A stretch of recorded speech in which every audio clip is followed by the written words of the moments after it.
Moore, who's Marketing and Content Executive at the Click Consult.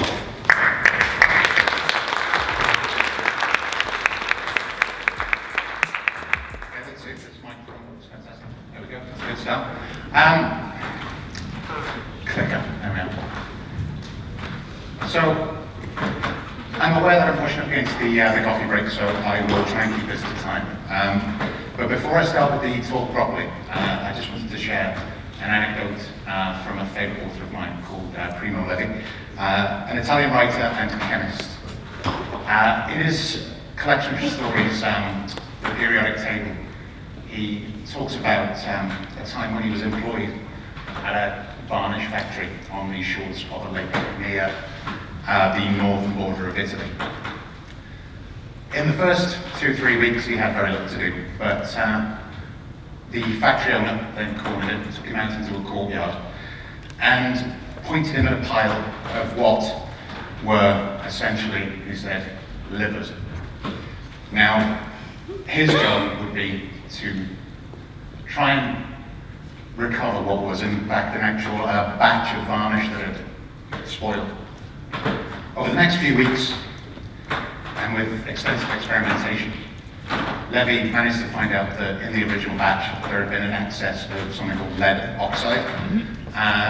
In addition to that, he also managed to work out that he could recover the varnish by the addition of chromium as a reagent. Now, 30 years later, he was at a dinner with fellow chemists, and an acquaintance began to tell him in abject horror of his new job, where they were adding chromium to every batch of varnish. Something which was at best pointless, and at worst actually could damage the varnish. That factory happened to be on the shore of a lake, somewhere near the northern border of Italy. It was actually the same factory. Now, I'm not telling you this for no reason, obviously, because a lot of things, especially with brands and with big brands, tend to suffer from the same kind of inertia.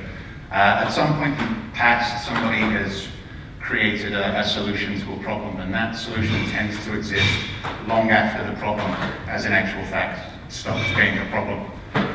And that kind of leads me to my next quote, commonly attributed to Bill Gates, but actually traceable back to a popular science article from the 1920s, and a guy called Frank Gilbreth, an American politician. Now, the quote, as you might know it, is this one: "I will always choose a lazy person to do a difficult job, because a lazy person will find an easy way to do it." Slightly less eloquent is the article in which the original appears. Most of the chance improvements in human motions that eliminate unnecessary movements and reduce fatigue have been hit upon, Gilbreth thinks, by men who were lazy. So lazy that every needless step counted. Well, cometh the hour, cometh the man. As a child of the 80s and hippie of the 90s, I have tried to live my life in accordance with the fantastic text that is the film The Big Lebowski, which should hopefully explain why I look like a hippie that's been catapulted through the menswear section of Next. But it turns out that I am the lazy man for this particular task. So I want to carry out a quick test, if you don't mind. So I'm going to ask everybody, if you don't mind, to put your hands up. If everybody could, there we go, fantastic, thank you very much. Now, at Click Consult, we take approximately, or took approximately 10 to 15 hours every month for our analytics report. So I'm going to kind of try and judge the average. If you spend less than 5 hours a month in analytics, if you could lower your hand for me. Less than 10? Okay, and if we're about the average of the room, less than 15? And I'm going to stop there before I start making the remaining people feel very sad. So, I mean, just from a quick scan of the room, we can see that in this venue we've got thousands of hours of time spent in analytics. And I would guess about 50% of that is spent productively, while the other 50% is going to be scanning between different views, collecting data, downloading various XMLs, and then compiling the actual report. Now, if any of you are anything like me, every single month you will be thinking to yourself, there really must be a better way. And thankfully, otherwise this talk would be remarkably short, there was a better way. And I've got 5 fairly basic steps as to how you can automate that reporting and hopefully earn back 50% of that time. So the first step is to gather your tools. Now, the main kind of reason this came about was because reporting happened to coincide with rapidly approaching deadline for an article for one of the websites I write for. So I decided to devote the time I would normally spend researching the article to seeing whether I could somehow kill 2 birds with 1 stone in true lazy fashion. So I made sure to use free tools only, so this is an option that is available to absolutely every brand. The first tool you'll need is Google Sheets. Obviously this is the Google version of Microsoft Excel. The second is an add-on for Google Sheets, the aptly named Google Analytics add-on. And the third is Google Data Studio, which is Google's data visualizer. Now, once you have all of these, we look to start at the very beginning, which I am told is a very good place to start. So we have, most of the people in here will have a template or another for reporting, which you can happily follow. But if you're about to embark on a kind of reboot of your reporting methods, it's well worth trying to consider these 2 things. What do you need to measure? And not necessarily in this instance what you want to measure. There are various metrics which, while looking tremendous, don't really actually say a great deal about what you're doing. And what do you want to achieve? And one of the things that often gets kind of missed out when people compile reports is the fact that a lot of reporting is seen by people who don't have as much of an idea about what you do as you do yourself. And so your report really ideally should be designed to explain to someone who really doesn't know what you're doing, how well you're doing. So once you have that out of the way, and we'll go to here, is the time to set up the reports. Now this is where you will start to use the add-on plugin. So in your Google Sheets at the top menu, you will see a section which is add-ons. In there you'll be able to search for the add-ons plugin, install it, and connect it to your analytics account just using your email address, or the email address to which the analytics account is attached. When you launch this add-on, you'll get a little wizard that will pop up, and the little wizard is followed by this box here. So the empty boxes here will give you enough, essentially, to construct a really kind of basic report. So you have the option to name your report, which I will say now, because it's something I found out too late, is to name your reports really distinctively, because when they mount up, and they do, they're really, really difficult to find if you don't name them properly. The second little box there is to start to make sure you're in the right account by selecting the View ID or the Analytics ID. This is found in the Admin section, so you can go into your Analytics, go into the Admin section, and it will give you an ID in there. Obviously, this is more important for places that have more than one Analytics account, just to make sure that you get the right one first time.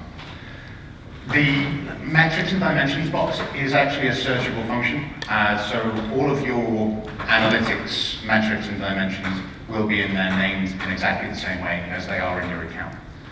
So you can search for them as you know in your present reports. After you've exited out of the wizard, we have an auto-generated configuration report, and this is where you start to kind of add a little bit of depth to the reports. Obviously, a lot of this is added during the wizard, but then you have things like order, which, to be perfectly honest, didn't do me a great deal of good, because I will explain that I suggest to set up summary reports based on the data that you're pulling through. But this allows you to essentially determine the order in which the data is displayed.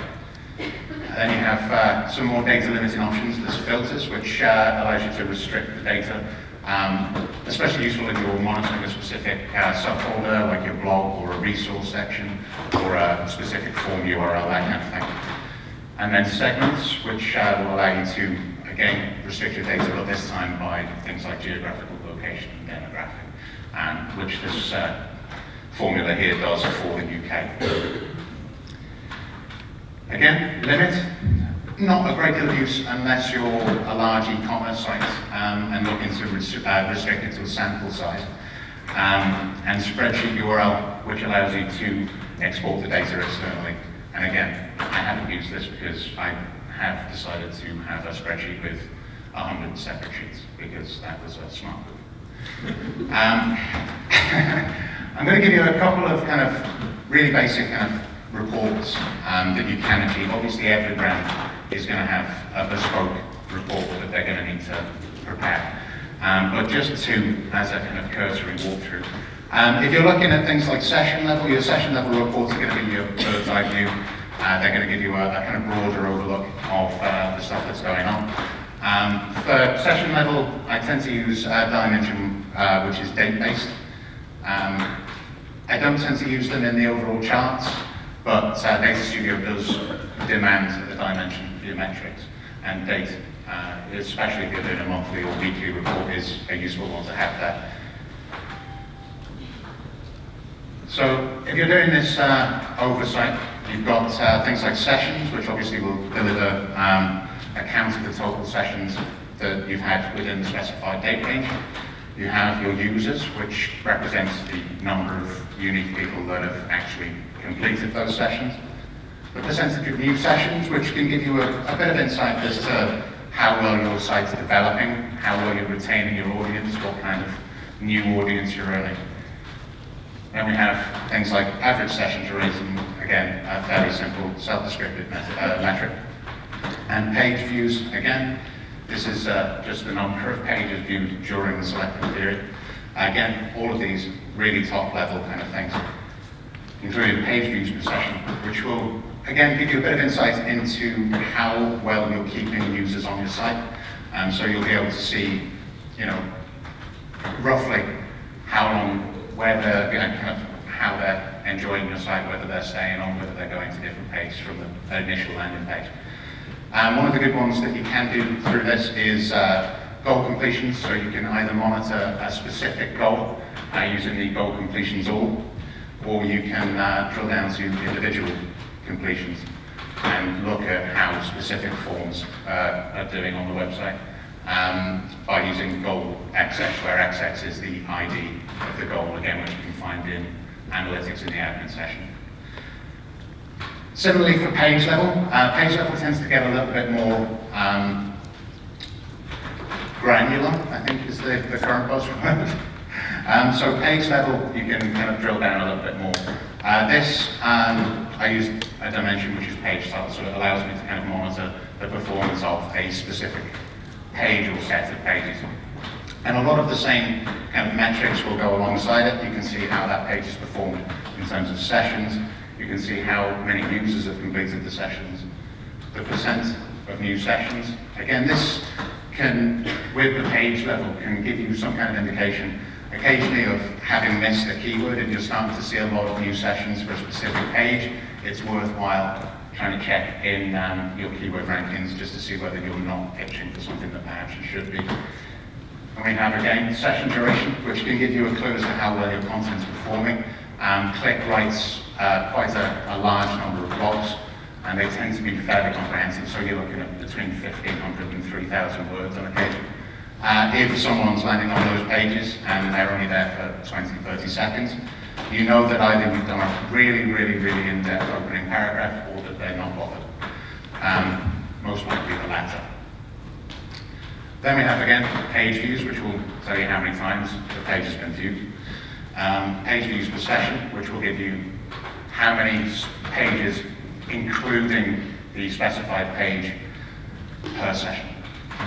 Then we have, again, unique page views, average time on page, which again will give you another indication of how well your content's performing, and again, the goal completions. Now, obviously, again, in kind of brief with this, but if you do need a kind of in-depth view of the metrics and dimensions, this link will be live when we share the slide deck at some point in the next week.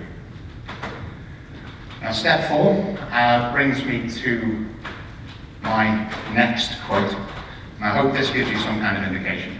Unlike our previous speaker, Dave, who is enthusiastic and light on his feet and very numbers focused, I, on the other hand, am sloth-like. I am testing the structural integrity of the state. And I'm very, very much a word person. So the next quote comes from a Portuguese Nobel laureate by the name of José Saramago, who says, "Chaos is merely order waiting to be deciphered." And that made a lot more sense to me when I looked at my 100 badly named individual sheets at start. But essentially in this case refers to how you're going to prepare what I've referred to as summary sheets. I'm aware that the middle stage of this is not strictly necessary. You can export your data directly from analytics to Data Studio, but I grew up with Microsoft Excel. I find the kind of the UX of the sheets to be a little bit more pleasing and a lot less confusing. So I create these summary sheets. So I'm going to give you a few basic formula just to kind of give you an idea of how you can kind of organize some of this data. Firstly is the duration. The duration you'll pull from analytics will make very little sense. As you can see on the left-hand side of that image, it bears no resemblance to a time. However, if you divide that by 86,400, the number of seconds in a day, and then set the cell to report in time format, you will then get a recognizable time or duration. For reporting periods, you can do this kind of manually. If, like me, you really don't want to ever have to return to the sheet once it's done, you can set it to run automatically, and you can do that by setting today's date with the equals today, open and close parenthesis, and then moving on to the other formula there, which I'm not even going to attempt to verbalize, which will give you firstly the beginning or first day of the month, and latterly the last day of the month. The rest of the summaries really take place with sommets, which are just conditional counting essentially. And so the formula is broken down into 3 sections. So you're telling it where you want it to look, what you want it to look for, and what you want it to do after it's looked there. So you can give it, say for the formula at the bottom, we're looking at things like the total goal completions for social media network LinkedIn. So we tell it to look in main social summary. As you can see, I've inventively titled these sheets. We ask it to look for a text string, which is LinkedIn. You'll notice the asterisks as well as the quotation marks give it the opportunity to look outside of just that specific text string. So it can look for things before and after. If, like LinkedIn, it has multiple referral source URLs. The next step, and probably the easiest step of all, and it was kind of touched on by Lucas earlier on, is to import into Data Studio. And you can do this, as Lucas explained, by creating a new data source, selecting your sheets, and simply clicking Connect. The main benefit of having created the summary sheets and manipulated the data previous to this is that you can then use the wizard to just create quite a wide variety of charts in a matter of moments. So it can really, really help. Now, the results in terms of what we've done internally at Click is that we've managed to condense, well, 49 at the time of writing. I think we're now up to 60 reports into 8 charts, taking an approximate 10 to 15 hours a month, or what's this, 15 full working days per year, in which you can probably check social media. I also met an article deadline, killing two birds with one stone, and a rebound killing a third unfortunate bystander bird, in which I got this talk as well. So to summarize, you will need to use 3 tools in addition to your Google Analytics. There is the Google Sheets, Google Analytics add-on for Google Sheets and Data Studio. You'll need to have a clear idea of what you want your report to do and what you want it to communicate. You'll need to make sure that you're collecting the right data, avoiding vanity metrics. You'll need to use your summary sheets, summates and various other formulas to manipulate the data, and then simply import the data via data source into Data Studio. And 6th, and my favorite of the lot, is obviously be lazy, and I will add within reason because my boss is here. Because if we find ourselves at the end of every month wondering why we're doing something like we're doing it, then there must be a fairly good argument that you shouldn't be doing it the way that you're doing it. And if we all take steps to be that little bit extra lazy, then we can be assured that the doodle abides. Well, thank you very much for listening. These are the social media profiles and things and my various kind of articles that are suitable for work. My Twitter has been banned from sharing at these kind of events. But thank you very much.